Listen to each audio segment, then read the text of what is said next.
Assalamualaikum warahmatullahi wabarakatuh. Alhamdulillah rabbil alamin wassalatu wassalamu ala asyrafil anbiya wal mursalin sayyidina Muhammad wa ala alihi washabbihi ajma'in.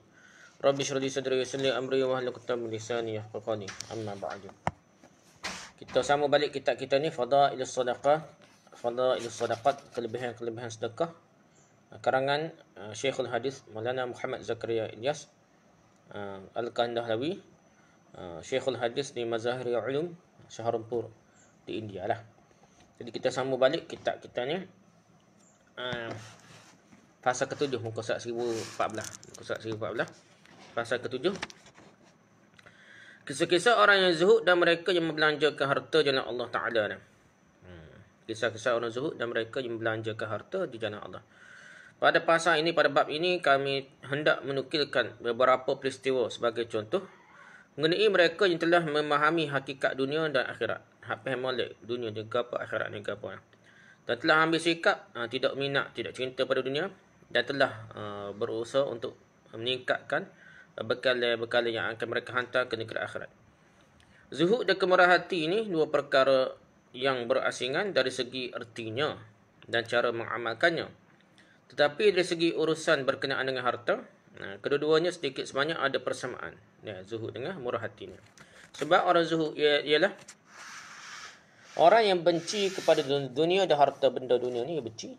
Mestilah menjadi orang yang dermawan. Kalau benci saja tak dermawan, itu bukan benci dah. Benci ni mesti dermawan, automatik dah. Kerana dia tidak minat untuk menyimpan harta, mengumpul harta banyak-banyak. Bila dia ada harta, sudah tentulah dia akan bersedekah tanpa was-was, tanpa ragu-ragu. Begitulah kemurahan hati, yakni sifat dermawan, hanya boleh diperolehi apabila tiada cinta pada dunia dan harta benda. Makin lebih cinta pada harta, maka makin kedekutlah kelakuannya. Sebab itulah pada bab ini, peristiwa berkenaan dengan kedua-dua jenis sifat, sifat zuhud dan sifat murah hati ni, derma ni, kita nak baca itulah kan. Telah dihimpunkan bersama kisah-kisah mereka dah, peristiwa-peristiwa berkenaan. Disebabkan perkara yang samalah kami telah menukilkan ayat dan riwayat-riwayat mengenai zuhud di dalam kitab ini, walaupun ianya sebenarnya mengenai kelebihan sedekah. Walaupun cerita bab sedekah, tapi cerita zuhud banyak sangat dah. Sebab apa? Sebab ia berkaitan dah. Perasaan tidak meminati dunia merupakan penggalak untuk membelanjakan harta jalan Allah Ta'ala. Selagi hati tidak menjadi bersih dari cinta pada dunia dan harta yang merupakan kekotoran dan busuk lagi membusukkan. Harta dunia ni busuk lagi membusukkan. Maka selagi itulah tidak akan dirasai semangat untuk membelanjakan harta jalan Allah. Kalau kita tak rasa busuk dengan harta dan cinta dunia ni, maka kita akan tak malah nak derma dah. Walaupun kadang-kadang rasa keinginan untuk membelanjakan harta jalan Allah, tetapi hati tidak akan benar-benar bersedia untuk membelanjakannya. Perkara ini telah dijelaskan oleh baginda Rasulullah SAW dengan tamsil, dengan misalan yang terbaik sekali seperti berikut. Baginda bersabda bahawa umpama orang yang bakhil dan orang yang suka membelanjakan harta sebanyak-banyaknya, yang tabiatnya menjadi dermawan, adalah seperti dua orang yang diberi pakaian baju besi. Tangan mereka juga dalam baju besi itu, dan bukannya terkeluar daripadanya seperti baju besi yang biasa. Apabila orang bermurah hati ingin bersedekah, maka baju besi di bahagian tangan terbuka sendiri, dan tanpa apa halangan dia memberikan sedekah.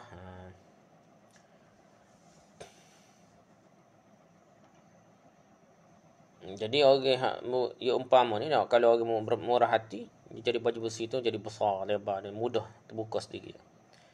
Dan sebaliknya, apabila orang itu bakhil, kadang-kadang ingin juga bersedekah, maka baju besinya itu tidak terbuka, tapi ianya lagi menghimpit-himpit tangannya rapat dengan dadanya, sehingga dia tidak dapat menggerakkan tangannya lagi, sehingga tak dikeluar sedekah. Gitulah umpamanya. Maksudnya orang depan kita ni payah-payah, sebab kita tak pakai baju besi sangat dah. Tapi orang pergi zaman dulu memang pakai baju besi. Ya, akhir berasa naik lah pakai baju besi ni. Jadi dia mudah payah benda cerita tamsilan pakai baju besi ni. Maksudnya orang dermawan apabila ingin bersedekah, maka hatinya menjadi luas dan tanpa ragu-ragu ia boleh bersedekah. Orang bakhil jika dengan suatu sebab, seperti mendengar kelebihan sedekah ingin bersedekah, maka sesuatu dari dalamnya memegang tangannya, seolah ada benda pegang tangan dia, Seolah-olah ianya tersangkut-sangkut dalam baju besinya yang mana tiada kekuatan untuk menggerakkannya lagi. Dia cuba memahamkan hatinya berkali-kali tapi ianya tidak bersedia langsung. Tamsilan, perumpamaan baginda begitu tepat sehingga dari pengalaman harian selalu kelihatan hal yang sedemikian. Orang bakhil walaupun hendak membelanjakan hartanya tetapi tangannya tak boleh bergerak. Pada tempat yang ada peluang untuk membelanjakan 10 rupiah pun, 10 riyal lah kita kata tak. Dia hanya mampu belanja 10 sen saja. Hak 10 riyal tu boleh jadi 10 sen. Gitulah gitu. Satu kisah pertama dah. Kehidupan Hadrat Abu Bakar Siddiq radhiyallahu anhu penuh dengan begitu banyak peristiwa-peristiwa yang menjadi contoh perkara ini sehingga susah hendak disebutkan semuanya. Nak sebut belakang banyak dah. Kita sebut sikit-sikit je dah. Ketika Ghazwah Tabuk, peperangan Tabuk dah. Tabuk dah. Apabila baginda Rasulullah SAW telah mendorong ke orang ramai untuk menderma, dan Nabi suruh pakat derma lah. Pasal pergi jauh ni Tabuk ni. Maka peristiwa yang amat masyhur ialah Hadrat Abu Bakar radhiyallahu telah membawa segala-galanya yang telah beliau miliki pada ketika itu. Habis harta je buat berlaku dah. Apabila baginda bertanya, apakah yang anda telah tinggalkan di rumah anda? Dia menjawab, Allah dan Rasulnya, yakni kerana Allah dan Rasulnya berada di rumahku. Kisah itu telah diceritakan dengan panjang lebar dalam kitabku Hikayatus Sahabah. Mengenai sahabat-sahabat, itulah dia ada kitab dia tapi hak sah sekali. Hayatus Sahabah, Syekh Maulana Yusuf ni. Anak kepada pengasas tabligh ni. Tak apalah, yang pentingnya kitab ni pesuh Hikayatus Sahabah ni ringkaslah sikit. Bunyi sahabat-sahabat radhiyallahu anhum yang lain juga telah dinukilkan peristiwa-peristiwa yang aneh tentang bagaimanakah mereka mengutamakan orang lain atas diri mereka sendirinya. Jika sedikit daripada sifat mereka dapat diamalkan oleh sesiapa pun pada zaman ini, maka tidak diketahui apakah akan dianggap oleh orang ramai ke atas dirinya. Kalau kita buat apa sama sahabat, macam perangai sahabat kat kita, orang ramah kita ni nak tahu sungguh ni. Tetapi bagi mereka kesemuanya ini adalah merupakan perkara biasa sahaja di kalangan sahabat yang menjadi amalan harian mereka. Bukan apa kita tak jadi pelik saja. Khususnya Hadrat Abu Bakar radhiyallahu yang Allah Taala sendiri telah memujinya dalam Al-Quran dengan firman-Nya, "Wa sayujannabuhal atqa alladhi yu'ti malahu yatazakka wa ma li ahadin 'indahu min ni'matin tujza illa ibtigha'a wajhi rabbihil a'la wa lasawfa yarda." Dan sebaliknya akan dijauhkan azab neraka itu daripada orang yang sungguh-sungguh bertakwa, yang mendermakan hartanya dengan tujuan membersihkan dirinya atau harta bendanya, sedangkan ia tidak menanggung budi sesiapa pun yang patut dibalas. Hanyalah mengharapkan keredaan Tuhannya yang maha tinggi, dan demi sesungguhnya ia tetap akan berpuas hati pada hari akhirat dengan mendapat segala yang diharap-harapkannya. Surah Al-Lail ayat 17 hingga 21. Ibnu Jauzi rahmatullahi alaih berkata bahawa semua mufassirin atau guru tafsir ni Al-Quran, mufassirin Al-Quran atau guru tafsir Al-Quran sepakat mengatakan bahawa ini telah diturunkan sebagai pujian bagi Hadrat Abu Bakar radhiyallahu anhu. Jadi ayat ni sepakat hebat kalah nak. Pasal derma lah. Dijauhkan azab neraka. Orang yang sungguh-sungguh bertakwa, derma ke hartanya, tujuan membersihkan dirinya dan harta bendanya. Jadi gitu dah. Jadi dia ni tidak menanggung budi pula dah. Dia betul-betul cari redha Allah. Jadi orang ni betul-betul pasal Hadrat Abu Bakar dah. Tak sekolah kita ni tak tahu dah. Hadrat Abu Hurairah radhiyallahu menukilkan sabdaan baginda Rasulullah SAW, tiada harta siapa yang telah memberi begitu besar faedah kepadaku seperti harta Abu Bakar. Nabi kata gitu dah. Apabila mendengar sabdaan baginda itu, Hadrat Abu Bakar radhiyallahu pun mula menangis sambil berkata, "Ya Rasulullah, milik siapakah lagi harta dan diri saya melainkan Tuhan?" Sabdaan baginda tersebut itulah diriwayatkan oleh ramai orang dari kalangan sahabat radhiyallahu anhum ajma'in. Sa'id ibn al-Musayyib rahmatullahi alaih berkata bahawa baginda telah menggunakan harta Abu Bakar radhiyallahu seperti hartanya sendirinya. Hadrat Urah radhiyallahu berkata bahawa ketika Hadrat Abu Bakar Siddiq radhiyallahu memulai Islam, beliau mempunyai 40,000 dirham dan kesemuanya beliau telah membelanjakan atas baginda Rasulullah SAW. Habis pitih dia ni untuk dakwah Nabi dah. Jadi mengikut kehendak baginda saja, ikutlah nak sokoh nak gapo ko, ikut Nabi. Memang seluruh 100%. Dalam riwayat lain, semasa memeluk agama Islam, beliau mempunyai 40,000 dirham masa Mekah kita. Dan semasa berhijrah ke Madinah, wangnya tinggal hanya 5,000 dirham saja. Kesemuanya telah dihabis kerana memerdekakan hamba-hamba yang telah dianiayai dan dizalimi kerana mulia Islam. Dan juga kerja-kerja agama yang lainnya. Wujud Tarikhul Khulafah. Khulafah ni molek-molek lah. Imam Suyuti ni, tapi hak berat-berat juga dah. Terutama cerita pasal Sayyidina Uthman dan seterusnya tu. Banyaklah cerita-cerita sejarah yang tidak betul dah. Dia boleh dipertikaikan, dia boleh dikoreksi balik lah. Hadrat Abdullah Ibn Zubair radhiyallahu anhu berkata bahawa Hadrat Abu Bakar radhiyallahu anhu, Ibn Zubair kata Abu Bakar radhiyallahu anhu membeli hamba-hamba yang dhaif, yang lemah, lalu memerdekakan mereka. Bapaknya Abu Quhafah radhiyallahu anhu berkata kepadanya, bapa kepada Abu Bakar kata ke Abu Bakar, jika engkau mesti merdekakan hamba, pilihlah yang sihat dan kuat supaya dia boleh membantu kamu dan berikan manfaat kepada kamu semasa kamu memerlukan hajat. Ayah dia kata gitu dah. Hadrat Abu Bakar dahulu menjawab, aku merdekakan mereka bukan untuk manfaatku. Aku hanya merdekakan mereka untuk mendapat keredaan Allah. Rujuk Durrul Mansur. Di sisi Allah SWT, menolong mereka yang dhaif dan lemah adalah amat berharga. Pahala untuk merdekakan mereka begitu besar sehingga tidak boleh diperolehinya sebagaimana merdekakan orang yang kuat dan sihat. Begitu Rasulullah SAW bersabda, tiada siapa yang telah berihsan kepadaku dan aku belum membalas ihsannya kecuali Abu Bakar. Jadi semua orang lain nak balas. Ihsannya belum dapat aku balasnya. Allah Ta'ala sendirilah akan membalas ihsan Abu Bakar pada hari kiamat nanti. Harta siapa pun tidak dapat memberikan sebegitu besar manfaat kepadaku seperti harta Abu Bakar. Rujuk Tarikhul Khulafah. Kisah kedua dah. Salah seorang telah mendatangi Hadrat Imam Hasan radhiyallahu dan dengan menerangkan hajatnya telah meminta pertolongannya. Beliau menjawab, oleh kerana kau minta kepadaku, maka sudah wujud hakmu atasku, yang pada pandanganku sangat tinggi. Pertolongan yang aku patut berikan padamu ialah satu jumlah wang yang cukup besar.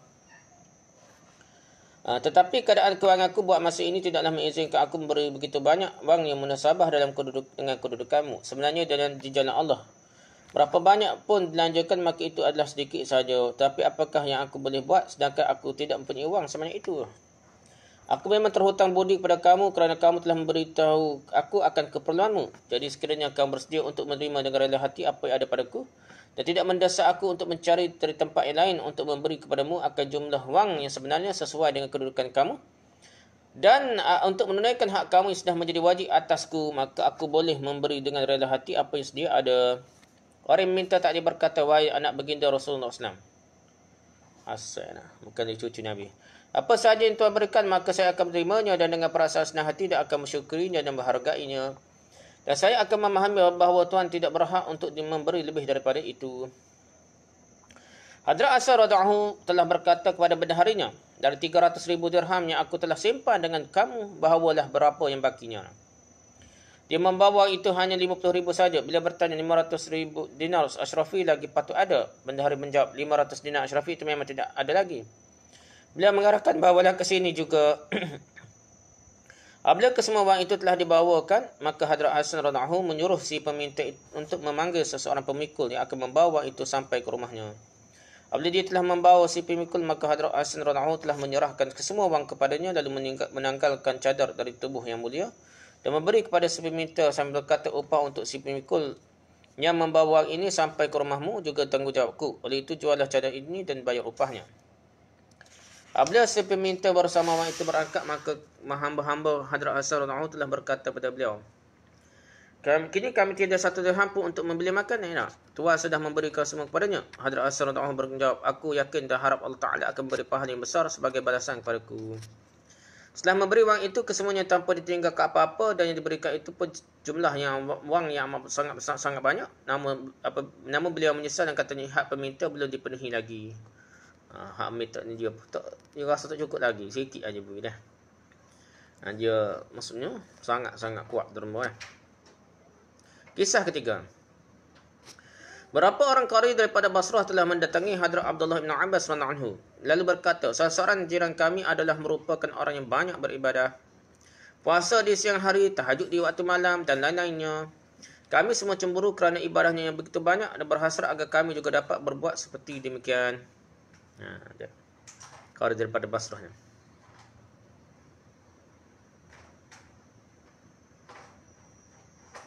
Ada qari tu dia akan cerita itulah kepada Ibn Abbas, cerita pasal orang jiran dia kuat ibadah. Dia telah mengahwinkan anak perempuannya dengan anak saudaranya, tetapi masalahnya dia tidak memiliki apa-apa untuk perbelanjaan perkahwinan anaknya itu dah. Anak dia sendiri nak nikah, tapi tak ada gapo nak belanja dah. Bebas gapo dah. Hadrat Abdullah bin Abbas radhiyallahu anhu membawa mereka ke rumahnya. Beliau membuka satu peti besi dan mengeluarkan 6 uncang penuh dengan Ashrafi lalu menyerahkan pada mereka sambil berkata, "Berilah wang ini kepadanya." Beli Cina Ibn Abbas. Apabila mereka hendak pergi bersama itu, beliau berkata lagi, "Lihatlah, kita tidak berlaku adil terhadap orang begitu banyak beribadah.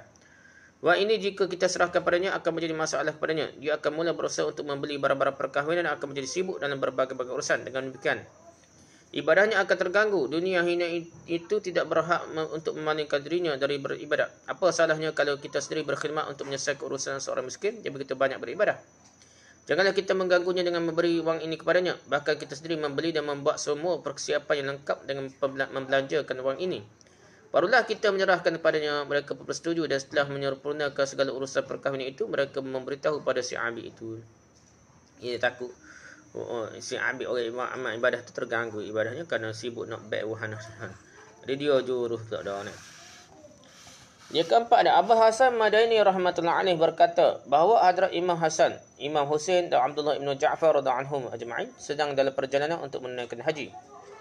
Dalam perjalanan itu, unta yang membawa bekalan telah terpisah dari kafilah mereka.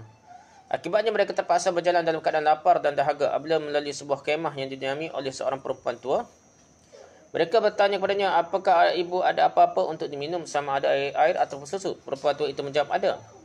Kemudian mereka telah turun dari unta mereka. Perempuan tua itu memiliki seekor kambing betina yang lemah dan kurus. Dia telah memberi isyarat kepada mereka sambil berkata, keluarkanlah susunya dan minumlah sedikit. Mereka telah memerah susu dari kambing dan minumnya. Kemudian mereka bertanya, apakah apa-apa untuk dimakan? Perempuan tua itu berkata, kamu sembelihlah kambing itu dan aku akan memasak dagingnya. Mereka pun menyembelihnya dan dia telah memasak dagingnya. Mereka semua makan dan minum sehingga kenyang. Pada sebelah petang apabila hendak berangkat, mereka berkata pada perempuan yang tua itu, kami berbangsa Hashimi. Kini dalam perjalanan untuk menunaikan haji, jika kami masih hidup dan selamat pulang ke Madinah, ibu hendaklah datang ke Madinah. Maka kami akan membalas ihsan ibu dah. Jasa baik ibu dah makcik ni. Setelah berkata demikian, mereka pun berangkat. Sementara itu suaminya telah pulang dari perjalanan. Dia pun telah menceritakan mengenai tetamu-tetamu yang berbangsa Hashimi itu. Suaminya sangat marah dan berkata, untuk orang-orang yang tidak dikenali itu, kamu sanggup sembelih kambing? Tidak diketahui siapakah mereka itu. Kata mereka, mereka berbangsa Hashimi. Bagaimanapun setelah menzahirkan kemarahannya, dia pun telah diam. Setelah berlalu masa yang agak panjang, mereka berdua terdesak oleh kemiskinan dan pergi ke Madinah untuk mencari pekerjaan. Sampai di Madinah, mereka sepanjang hari mengutip tahi unta yang digunakan sebagai bahan bakar untuk dapur. Dan pada petang, mereka menjualnya dan mendapatkan sedikit rezeki. Jual tahi ke apa? Tahi unta ni. Macam ini orang India nak. Buat bakar nak. Satu ketika, sambil mengutip tahi unta, perempuan itu kebetulan telah melalui jalan di hadapan rumah Hadrat Hasan radhiyallahu anhu. Ketika itu beliau berdiri di hadapan rumahnya. Beliau melihat perempuan tua itu dan mengenalinya. Hasan radhiyallahu anhu kenal. Ni makcik tua tolong dia dulu dah. Beri makan dia. Beliau menyuruh hambanya untuk memanggilnya. Kemudian beliau berkata padanya, wahai hamba Allah Ta'ala, apakah kamu masih mengenali aku? Dia menjawab, tidak, saya tidak kenal Tuan. Makcik itu dengar dah. Beliau berkata, akulah tetamu kamu yang telah minum susu kambing dan makan daging kambing kamu. Masa lagi dia tidak dapat mengenalinya lalu bertanya, demi Allah, apakah benar-benar Tuan adalah orang itu? Dia menjawab, ya saya, tiada syak lagi. Kemudian beliau mengarahkan hambanya untuk membeli 1,000 ekor kambing untuk perempuan itu. Dia duduk di Madinah ni kaya lah dah. Musafir ni sesok tak ada makan. Kambing telah dibeli dengan serta-merta dan di samping itu beliau juga telah memberi 1,000 dinar Ashrafi kepadanya.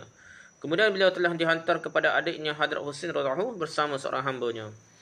Hadrat Husain radhiyallahu anhu terlebih dahulu bertanya ke apakah telah diberi oleh abangnya. Kemudian beliau telah memberi 1,000 ekor kambing lagi dan 1,000 dinar Ashrafi juga. Kemudian perempuan tua itu telah dihantar pada Hadrat Abdullah ibn Ja'far radhiyallahu anhu yang telah menyiasat apakah yang telah diberi oleh dua adik-beradiknya.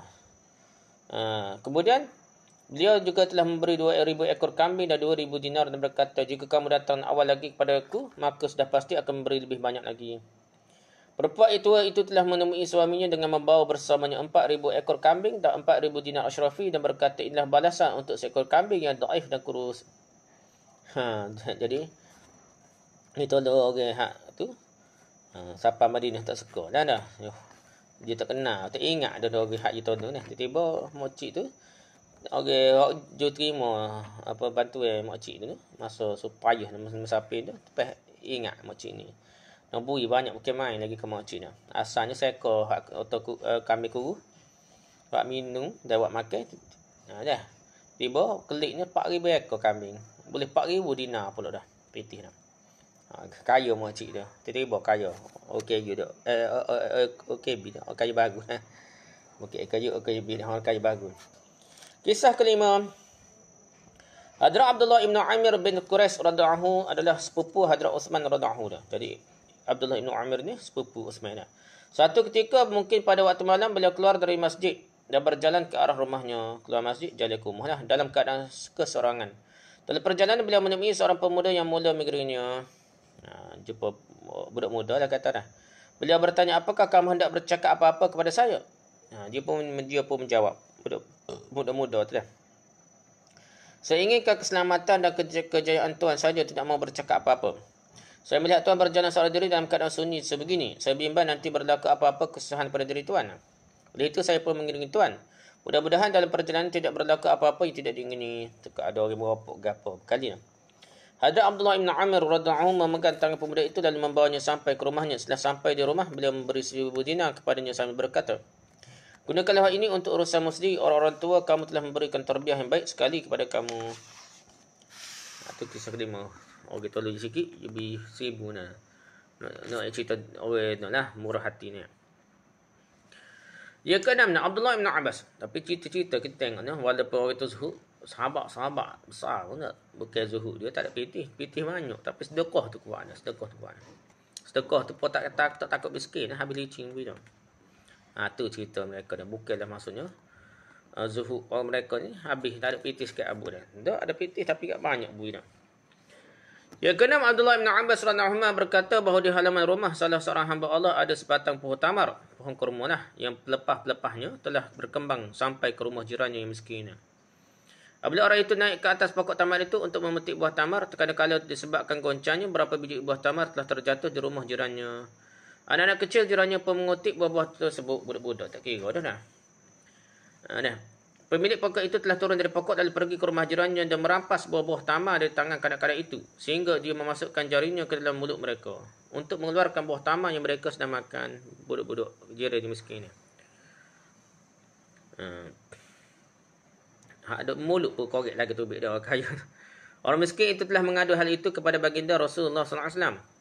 Mendengarnya baginda bersabda, baiklah kamu pergilah. Kemudian baginda telah bersabda kepada pemilik pokok itu, apakah engkau sanggup menjual pokok tamarmu, pokok kurmamu yang dah hanya sampai di rumah si Anu kepadaku dengan janjiku bahawa kamu akan diberi satu pokok tamar di syurga? Dia menjawab, ya Rasulullah, ada orang lain juga yang mahu beli pokok itu, tapi dengan sebab saya sangat gemari tamar dari pokok itu, saya tidak menjualnya. Saya ada memiliki pokok tamar yang lain dan sanggup menjualnya. Kata-katanya yang demikian adalah merupakan petolak. Cara beli dia dah. Ini tolak itu saya jual ke Nabi tu. Itu sisi pokok tamar syurga. Dia sebagai pemilik pokok itu berhak untuk menolak dan tidak menjual. Baginda pun diam lah. Agak ni jawab gitu dah. Seorang sahabat radhiyallahu sahabat ni yang lain telah mendengar perbuatan itu. Apabila pemilik pokok tamar berangkat, beliau berkata pada baginda, ya Rasulullah, jika sekiranya saya membeli pokok itu dan menyerahkannya pada Tuhan, apakah janji yang sama untuk diri saya? Baginda menjawab, janji yang samalah bagi kamu juga. Maka beliau berangkat dan pergi menemui pemilik pokok tamar itu lalu berkata, lihatlah, aku pun ada kebun buah tamar, kamu boleh menjual pokok kami ini kepadaku dengan harga yang mengikut kehendakmu. Dia menjawab, baginda telah berjanji pokok tamar di syurga untuk membeli pokok ini. Tapi aku tidak sanggup menjualnya sebab aku sangat sayangkan pokok ini. Aku boleh menjual pokok ini tapi harga yang aku mahu tak ada siapa yang sanggup membayarnya. Beliau bertanya, berapakah harga yang kamu mahu? Dia menjawab, 40 batang pokok tamar. Beliau berkata, harga sebatang pokok tamar yang bengkok itu jika dibandingkan 40 batang pokok tamar, maka ini terlampau mahal. Tetapi tidak mengapalah. Aku bersedia memberi 40 batang pokok tamar sebagai harganya. Apakah kamu sanggup menjualnya? Dia menjawab, jika kamu benar dalam kata-katamu, bersumpahlah bahawa kamu akan memberi 40 batang pokok tamar sebagai harganya. Beliau berkata, aku bersumpah bahawa sebagai harga pokok tamar yang bengkok ini, aku akan memberikan 40 batang pokok tamar kepada kamu. Jadi kamu tidak dapat menolak lagi sebab aku sudah bersumpah kerana disuruh olehmu. Dia berkata, tapi dengan satu syarat, kamu mesti memberi kesemua 40 batang pokok tamar itu di satu tempat saja. Setelah memikir sebentar, dia menjawab, baiklah, aku akan memberi semua pokok tamar itu dalam satu tempat saja. Mungkin tempat jauh lah, tanah kata, sekebun apa. Apabila perjanjian jual beli sudah ditetapkan, maka beliau pergi menemui baginda Rasulullah SAW lalu berkata, ya Rasulullah, saya sudah beli pokok itu Dan saya berikannya kepada baginda sebagai hadiah. Baginda pun pergi ke rumah orang miskin itu yang merupakan jiran pemilik pokok itu dan menyerahkan pokok itu kepadanya. Selepas itu telah diturunkan surah Wal-Lail. Dia kata gitulah nah. Allah A'lam kat setara mana, tapi nak berinya. Sahabat yang sanggup beli tu dan jual beri pula dia nak pada pokok tamar di syurga dah. Hak saya doa tu tahu rugilah dia, tak tahulah munafik ke apa, Allah A'lam dah. Yang ketujuh, salah seorang telah mendatangi Hadrat Abdullah ibnu Ja'far radhiyallahu anhu.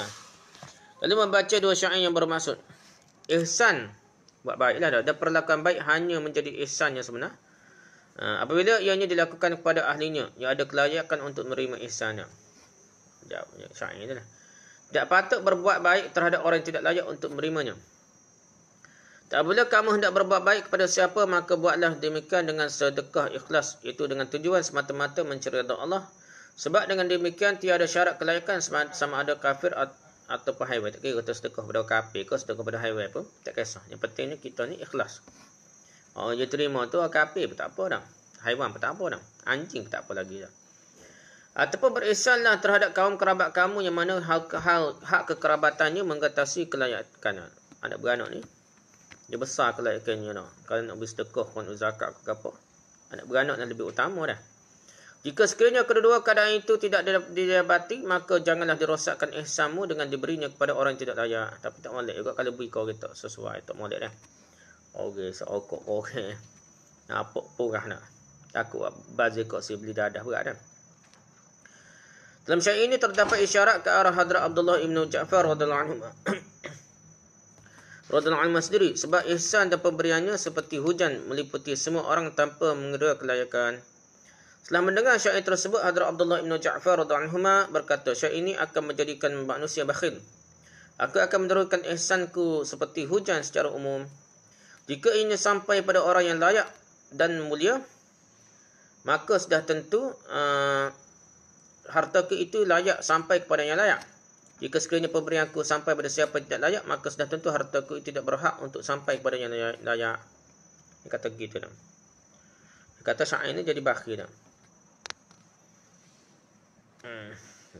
Dengan perasaan kerendahan dirinya, beliau berkata, aku yang tidak layak, hartaku juga sedemikian. Maka patut juga ianya sampai pada mereka yang tidak layak. Dia kata begitu. Yang pentingnya tak usah nak carut lah. Kita nak derma pada orang layak atau tak layak, beri belaka dah. Tangi ke syair itu serupa surah Al-Quran Sunnah. Setengah orang ni syair ke kitab ke, jumpa dia kitab tu pergi ke mahkamah mengalah ke Al-Quran Sunnah. Hadis tu dia takwil lagi tak. Tapi hak tu guru tulis tu, syair tu guru tulis ke, kitab-kitab tu guru tu tulis ke, kadang dia lari maksud sebenar pun tak apa. Pakar ke mahkamah dah. Untuk guru tu tak sengaja lah. Kita hak taksud ni masalah dah. Jadi tak kira dah. Sedekah tetap diterima walaupun tidak tepat orang yang sepatut terima dah.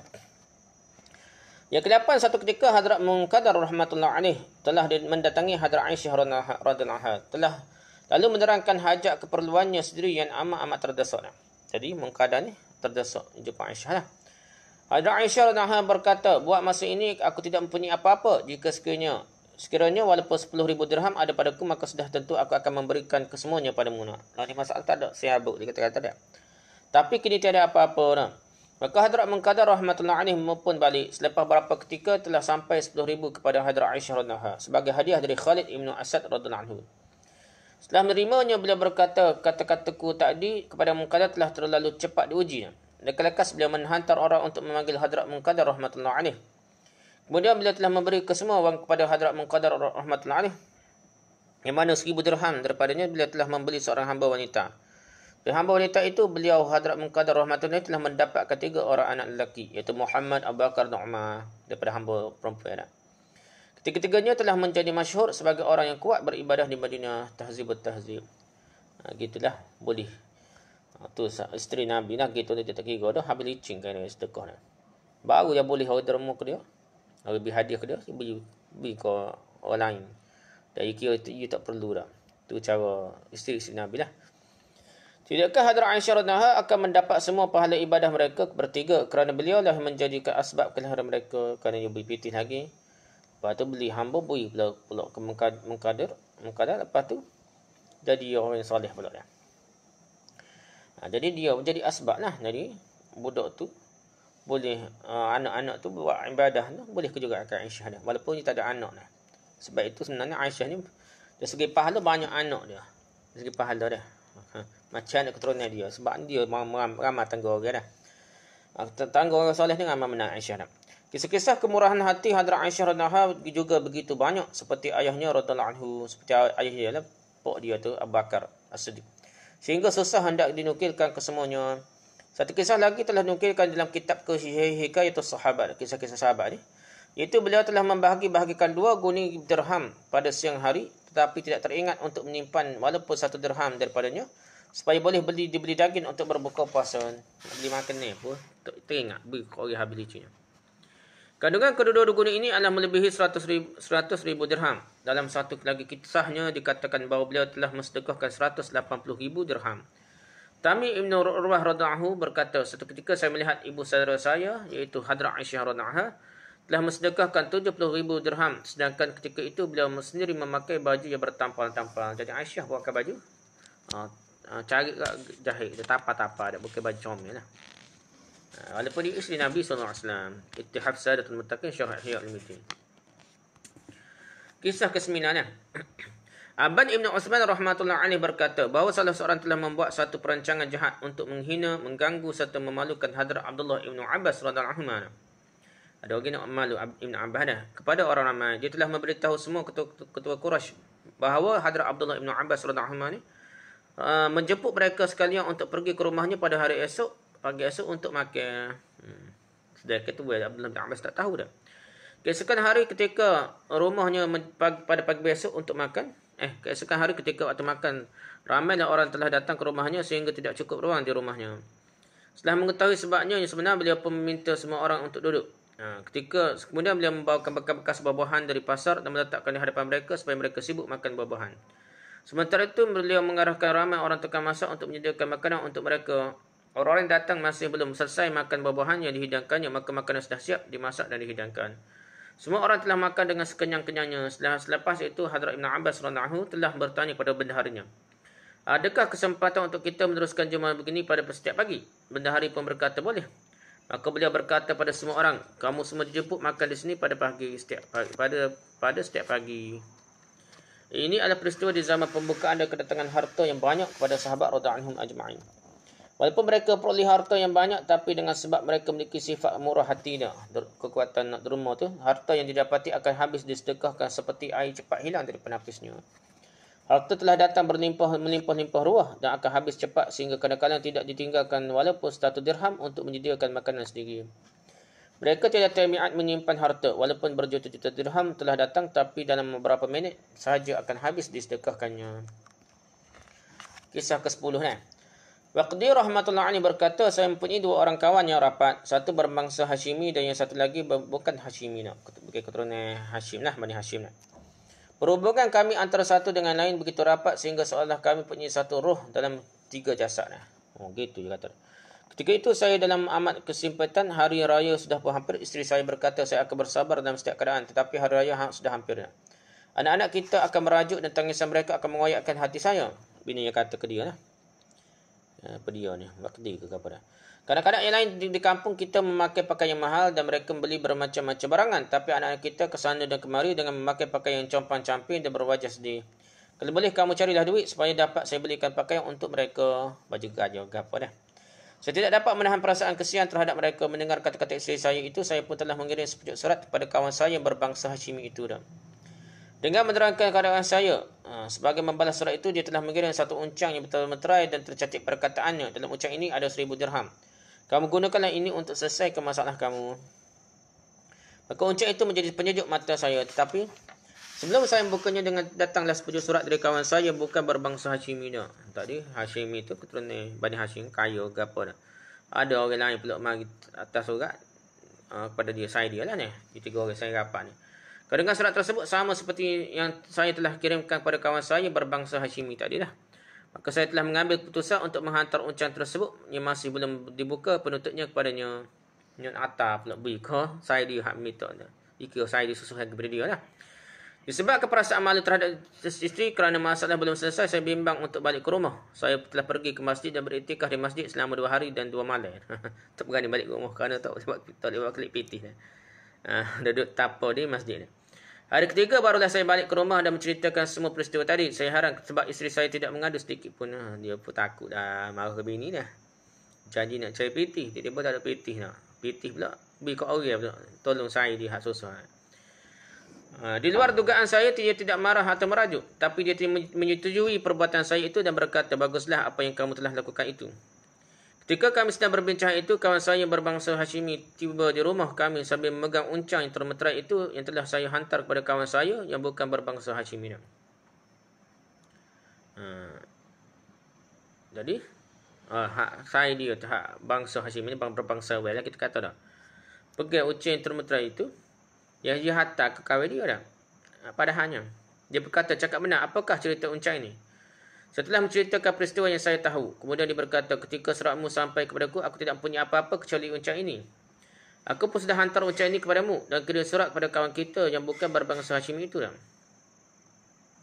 Maka dia membalas suratku dengan menghantar uncang yang sama.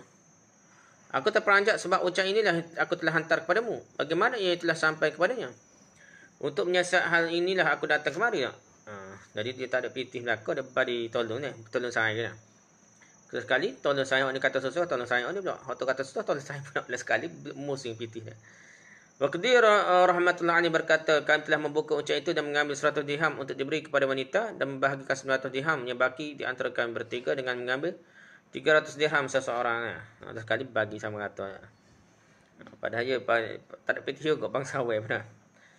Kebetulan peristiwa ini telah sampai kepada Mamunur Rashid dan dia memanggil saya untuk mendengar seluruh kisah yang terperinci. Selepas itu Mamunur Rashid memberi 77,000 dirham kepada saya. 1,000 untuk wanita dan bakinya 2,000 dirham untuk setiap orang. Jadi dia mementingkan saya dia belakang. Jadi tidak itulah sekali. Musim pitih dah. Orang saya aku lebih perlu daripada aku beri ke saya dia.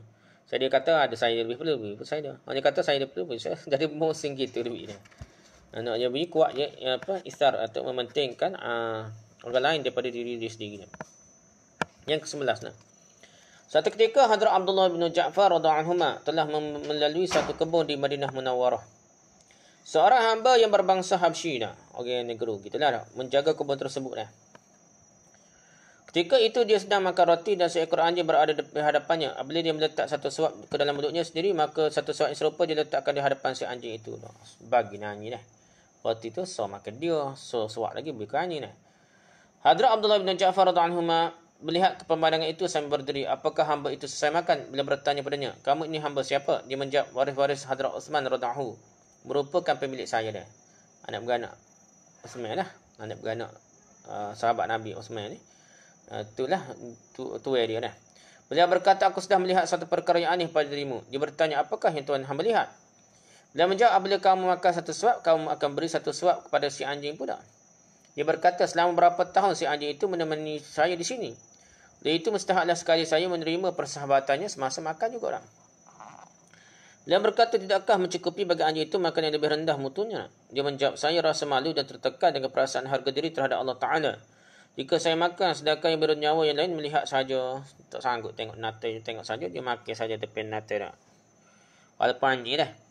Setelah berbuat dengannya, Hadrat Ibn Abi Ja'far radhiyallahu anhu telah pergi dari situ dan menemui waris-waris Hadrat Uthman radhiyallahu anhu. Lalu berkata, saya datang kepada kamu untuk meminta sesuatu. Mereka berkata, apakah kehendak Tuan? Silalah beritahu. Beliau berkata, tolong jualkanlah kebun kamu di situ kepada saya. So jual dah. Mereka berkata, kebun itu kami hadiahkan kepada Tuan. Silalah terima.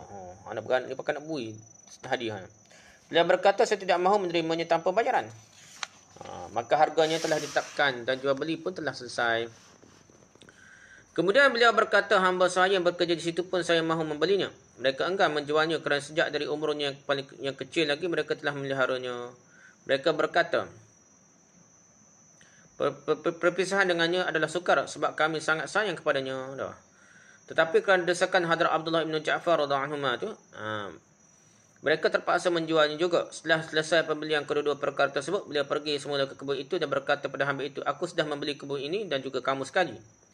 Dia menjawab, semoga Allah Ta'ala memberikan keberkatan dan pembelian tuan. Akan tapi saya rasa sedih kerana berpisah dari tuan-tuan saya dah. Sedih lah tuan dia jaga kecil.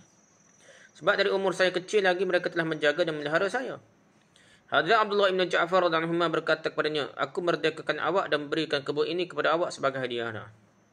Dia merdekakan hamba tu dan beri kebun hak dia beli tu kepada hamba tu juga dah. Jadi merdeka dan boleh kebun pula dah. Dia berkata, jika demikian maka saya jadikan tuan saksi bahawa saya wakafkan kebun ini untuk waris-waris Hadrat Uthman radhiyallahu anhu. Dia belum merdeka, dia pun royak. Tak apa lagi tu, saya wakaf nak kebun ni bagi anak beranak, hadiah pada anak beranak waris-waris Hadrat Uthman. Hadrat Abdullah bin Ja'far radhiyallahu anhu berkata, aku lagi kagum dengan amalannya ini dan memberi doa untuk keberkatan kepadanya. Inilah keadaan hamba-hamba Islam pada zaman kebilaannya. Puas derma dah. Dia boleh bebas hamba, orang beli kebun, dia sedekah pula kebun dia dah. Beli Cina. Tak ada geskara, cuma dia bebas dah. Kira derma dia orang negara ni tak, orang Habsyah. Jadi hamba ni. Kisah ke-12 ni. Nafi' berkata bahawa satu ketika Hadrat Abdullah ibn Umar radhiyallahu anhu dalam satu perjalanan di luar dari Madinah Munawwarah.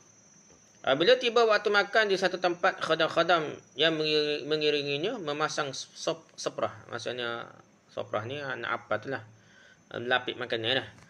Dan menghidangkan makanan. Semua sudah duduk untuk makan. Sementara itu seorang pengembala kambing melalui mereka sambil mengucapkan salam kepada mereka. Pengembala kambing misalnya. Hadrat Abdullah ibn Umar radhiyallahu anhu menjemputnya untuk makan bersama-sama. Dia menjawab, saya berpuasa. Hadrat ibn Umar radhiyallahu anhu heran dan bertanya, bagaimanakah kamu berpuasa dalam cuaca yang begini panas? Di dalam hutan keadaan berkesorangan kamu berpuasa. Dia menjawab, saya sedang menunaikan ayyam khaliyah ni. Ayyam khaliyah ni.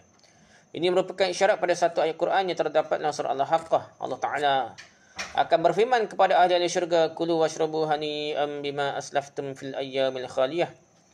Makan dan minumlah kamu makanan dan minuman sebagai nikmat yang lazat dan baik kesudahannya.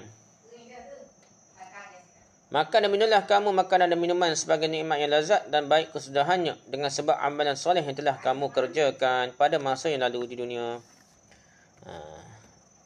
Pada masa yang lalu, ayyamul khaliyah maksudnya. Soal Haqqah yang dapat.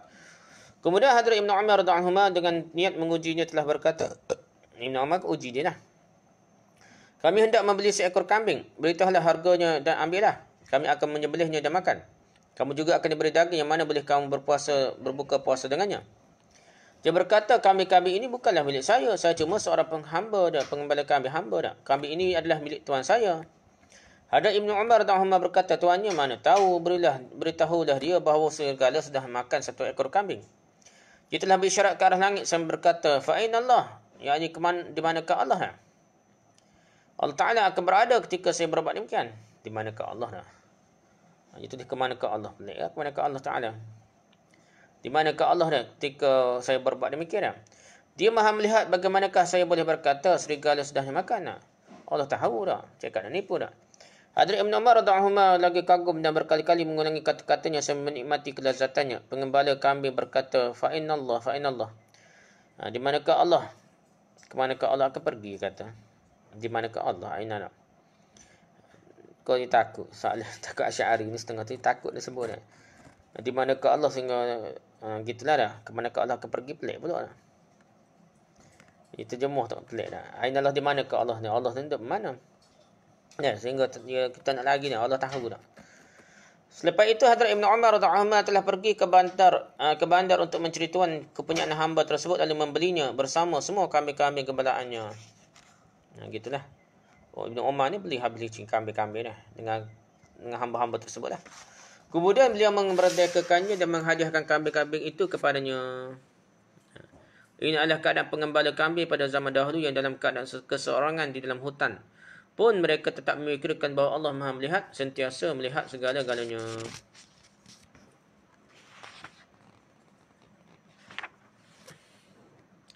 Kisah ke-13 dah. Hadrat Sa'id bin Amir rahmatullah alaih merupakan gubernur di wilayah Homs lah di Syria apa ni. Dari pihak Khalifah Hadrat Umar radhiyallahu anhu. Penduduk wilayah Homs ni atau Homs Itu telah membawa berbagai-bagai aduan kepada Hadrat Umar radhiyallahu anhu terhadap bagaimana mereka dan memohon supaya beliau dipecat dari jawatannya. Ada orang mengasuk supaya Sa'id bin Amir ni kena pecat dia. Hadrat Umar bin Khattab radhiyallahu anhu telah dikurniakan oleh Allah dengan firasat yang khas, yang mana beliau dengan melihat muka seorang dapat mengetahui dah tentang keadaan seorang itu. Firasat ni bukan kita boleh baca hati dia. Firasat ni teka-teka yang lebih dekat dengan kebenaran lah. Seberibu kali telah terbukti firasatnya nak. Jadi Umar Khattab ni firasatnya terkenal lah. Maka bila beliau mendengar aduan yang sedemikian terhadapnya, beliau menjadi heran. Aku telah melantiknya dengan keyakinan mengenai kelaikannya. Kemudian beliau berdoa, Ya Allah, janganlah hapuskan firasatku mengenai diri seseorang. Aku takut nanti orang yang tidak layak akan memegang apa-apa jawatan. Kemudian beliau memanggil Sa'id radhiyallahu anhu dan juga mereka yang telah membuat aduan terhadapnya. Beliau bertanya kepada mereka, apakah tuduhan kamu sekalian terhadap orang ini? Mereka mengemukakan 3 tuduhan terhadapnya. Pertama, beliau lambat keluar dari rumah dan lewat sampai di mahkamah. Yang kedua, jika siapa yang pergi dengan membawa apa-apa masalahnya pada malam hari, beliau tidak dilayan. Dan ketiga, sebulan sekali beliau mengambil cuti 1 hari penuh. Hadrat Umar radhiyallahu anhu menyuruh kedua-dua pihak untuk menghadap satu sama lain dan mengemukakan tuduhan secara berasingan, dan jawapan juga diberi secara berasingan dan jelas. Maka pendakwa mengemukakan tuduhan mereka yang pertama bahawa beliau lambat keluar dari rumah. Hadrat Umar radhiyallahu anhu meminta beliau untuk memberikan jawapan. Maka beliau menjawab, saya tiada pembantu rumah. Isteri saya seorang diri bekerja di rumah. Pagi-pagi saya terpaksa mengguli tepung dan memasak roti. Apabila roti siap, saya makan dan mengambil wuduk dan keluar untuk menjalankan tugas. Hadrat Umar radhiyallahu anhu bertanya pada mereka, apakah tuduhan kamu yang kedua? Mereka berkata, pada malam hari siapa pun yang datang, dia tidak akan dilayang. Jika ada orang bermasalah di waktu malam, maka masalahnya tidak diselesaikan. Hadrat Umar radhiyallahu anhu bertanya kepada beliau, apakah jawapan kamu? Beliau berkata, saya sebenarnya tidak suka mendedahkan hal ini. Saya telah bahagikan masa saya. Siang untuk makhluk dan malam untuk pencipta saya. Sahaja dah. Hadrat Umar radhiyallahu anhu bertanya, tuduhan yang ketiga. Mereka berkata, 1 hari dalam 1 bulan sekali beliau langsung tidak bekerja. Khalifah Hadrat Umar radhiyallahu anhu bertanya, apakah alasanmu untuk hal ini? Beliau menjawab, saya tiada pembantu rumah. Saya terpaksa cuci pakaian saya sebulan sekali. Apabila saya basuh pakaian pada pagi, saya terpaksa tunggu hingga lewat petang supaya ia menjadi kering, barulah saya boleh memakainya kembali. Hadrat Umar radhiyallahu anhu mengucapkan syukur kehadrat Allah Ta'ala yang mana dengan limpah rahim dan kurniaannya, sahaja firasatnya tidak didapati salah. Kemudian beliau berkata kepada mereka yang membuat aduan, hargailah Amir kamu ini. Setelah semua orang pergi dari majlis itu, Amirul Mukminin Hadrat Umar radhiyallahu anhu telah menghantar 1000 dinar Ashrafi kepada Hadrat Sa'id radhiyallahu anhu serta nasihat supaya beliau membelanjakan wang itu untuk keperluan diri sendiri.